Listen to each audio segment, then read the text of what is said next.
Hi, welcome to Wave Management's presentation of what could be the gnarliest surf park ever made. Designed by Rodney Jones, Elio Ruiz, Luis Ortega, Tyler Foy, and Jason Lash. Our original design parameters were designed to create a surf park using only tides as our main source of energy.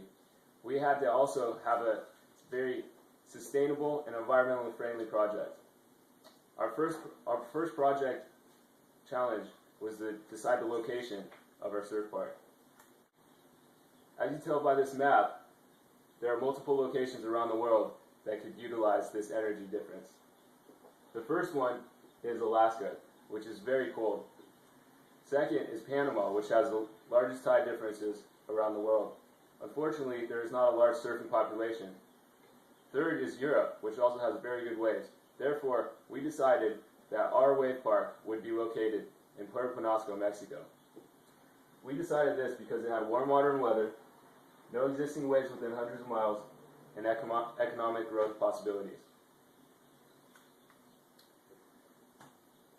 As you can see, this was our original surf park design. It had two dam systems with the surf park located in the top right corner. The first dam was shut off at the top of high tide, and the second dam would let out water at the lowest tide. This would make an extreme tide variation.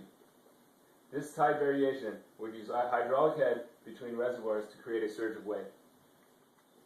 Hi, I'm Jason. I'm the geotechnical engineer at Wave Management. And the first problem that we had to deal with was the large uplift pressure acting on the base of the wave pool foundation. Due to the high tide levels coupled with the sand's high permeability, the water would seep all the way from the ocean, as you can see in the drawing, and seep all the way along the base of the foundation. And so the low tide reservoir resists the water penetration, therefore the water imposes a large uplift pressure throughout the entire mat foundation. Some solutions that we came up with to deal with this large uplift water pressure dilemma were that first we realized that we had to come up with a foundation system to resist that large uplift pressure. So our first idea was to use the side friction of the driven piles to hold down the mat foundation. And another option would be to use the tension cables and attach them to bedrock. But due to such large quantity, about 8,500 piles of either option, the beachside reservoir was deemed improbable. And so the next geotechnical aspect we're going to be looking at is the actual walls of the wave pool and the lateral earth pressures acting on both sides of the wall. And so in our design, we had to account for both extreme cases, which was no water at all or a large wave acting on the wall, as you can see here, with each force labeled. In our design, again, we had to account for the sliding or the overturning moment of the wall. And we did use Rankin's theory to find forces acting on both sides of the wall. In the end, for cost purposes, Wave Management decided to move the location away from the ocean. So we had to find another alternative that was both sustainable and hydraulically adequate. Boom. The Parker Dam at the foot of the Lake Havasu was clearly the best option. Ortega, one of the geotechnical engineers, working alongside with Jason Lash in order to design the foundation for our surf park. One of the things I had to design for was the water chamber that would be holding about approximately 15 meters of head, and the pipe that will be bringing the water in from the source. Another thing we had to design for was a mat foundation of the pool. To start with this analysis, we first had to get a soil profile, CPT parameters. We tried STP and other type of testing, but we found out that CPT will be the best for this type of soil.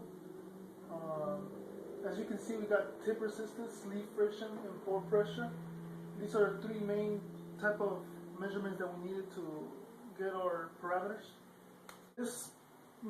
From these patterns and observations we made and calculations we got from that equation, we classified our soil descriptions and got feet prime based on the vertical stress that has been developed, the feet prime, in order to know the strength of our soil.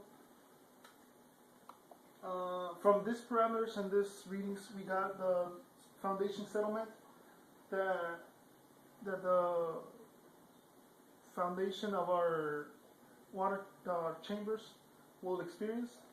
And from here we found out that it was in the limits of our needed, and where approximately where the load settlement analysis shows that the foundations can supply the sufficient resistance to applied loads. I'm the structural engineer for wave management.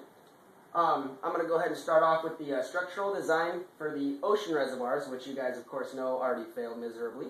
But not only did the problems of the large piles, we also had pile in-cap tension reinforcements. We needed to reinforce them with rebar, and over 10% of the actual pile had to be steel, which is way over code and ridiculously priced as well. So, also, another large problem we had to deal with was the uplift load causing large bending moment on the mat foundation.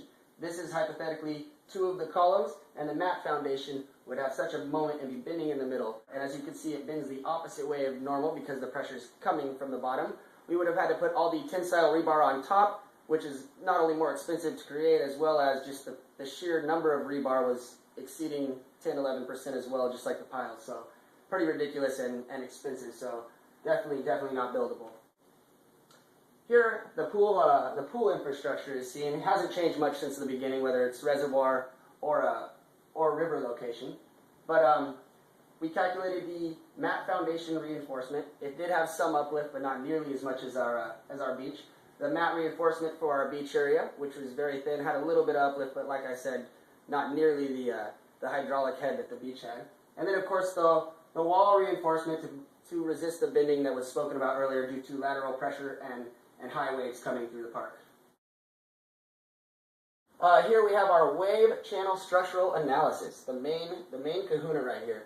Here you can see the inlet pipe that brings the water in. We calculated the loads on that. It's a spiral column, so it's pretty strong. We have about 7 of them right here behind the wave inlet, as well as some more on the way to the dam where we retrieve our water. Here we have our wave channel column load, which we had to calculate for this large separator, which separates the water from the actual pool that where it launches the wave in. We also had to calculate for seismic load on those, which in Puerto Penasco was quite high. It lowered a little bit down in Arizona, but we still kept the same design just to be sure. Also, there was some large water delivery forces stopping all that head coming off the dam. Is going to need some sort of thrust block to stop the end of the pipe from just blowing off and surging out. So for that, we decided to use a 45-degree angle thrust block that go ahead and rests on its foundation. That's going to disperse the force caused by this water pressure, which this also required an actually extra large column there, as well as foundation to hold it up from sinking there into the ground. Hi, my name is Tyler Foy. I'm a hydraulic engineer for this project. Our wave park will be located at Parker Dam in this vicinity.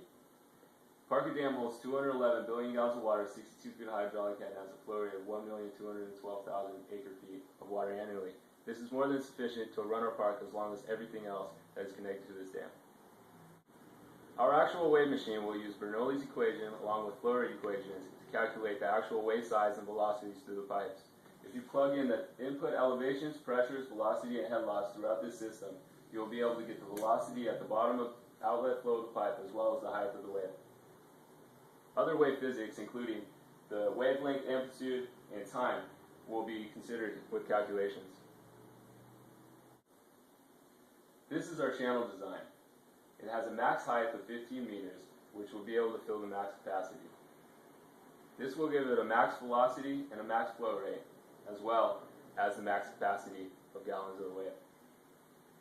With these parameters, we can create a 1 meter high wave, filling up just a little bit, or a 9.5 meter wave, filling up to the top.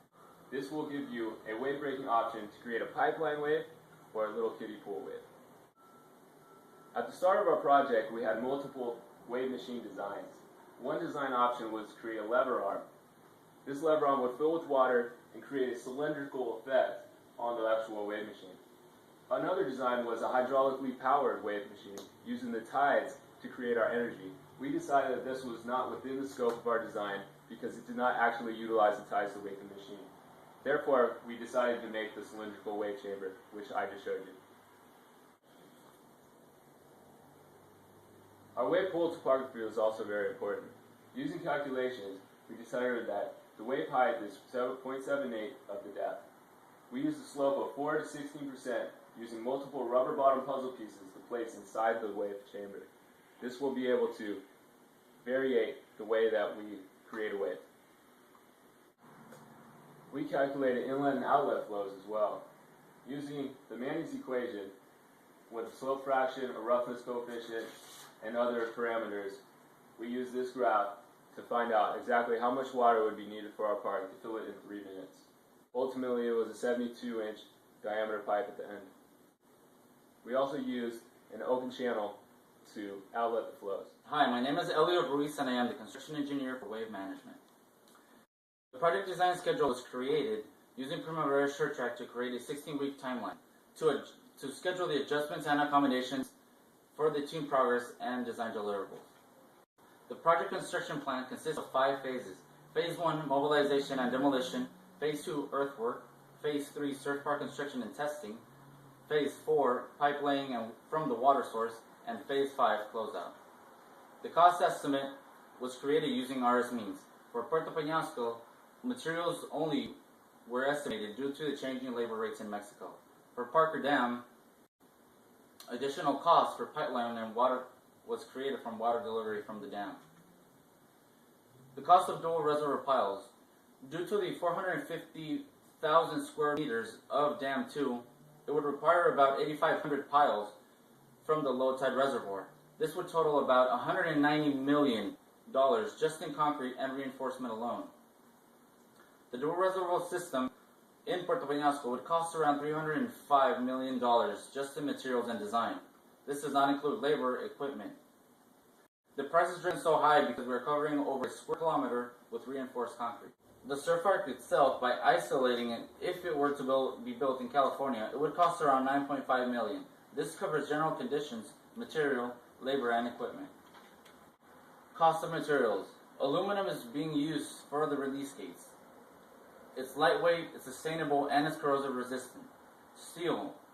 We are using about 1,590 metric tons of rebar. That's over 200 miles of rebar. For Parker Dam, if it were to be built, it would be around $12.9 million. The additional $3.4 million would be incurring the additional pipe laying from the water source. Although the park in Puerto Peñasco has a huge footprint, minimal environmental impact is created due to the barren beach. Plant filtration in order to keep marine biology out and the human impact as low as possible reduces that environmental impact. The dam has already affected the ecosystem. Minimal hydraulic head will be removed from the dam's potential energy and all waters return to the Colorado River. An eco-friendly wave-on-demand surf park is completely a plausible idea. Many have been developed but could easily be overshadowed by the perfect swell of wave management. The enormous wave chambers and adjustable reef make our surf park one of a kind, any type of wave for any type of surfer. Despite location issues, relocation and research led to the perfect home for our perfect wave.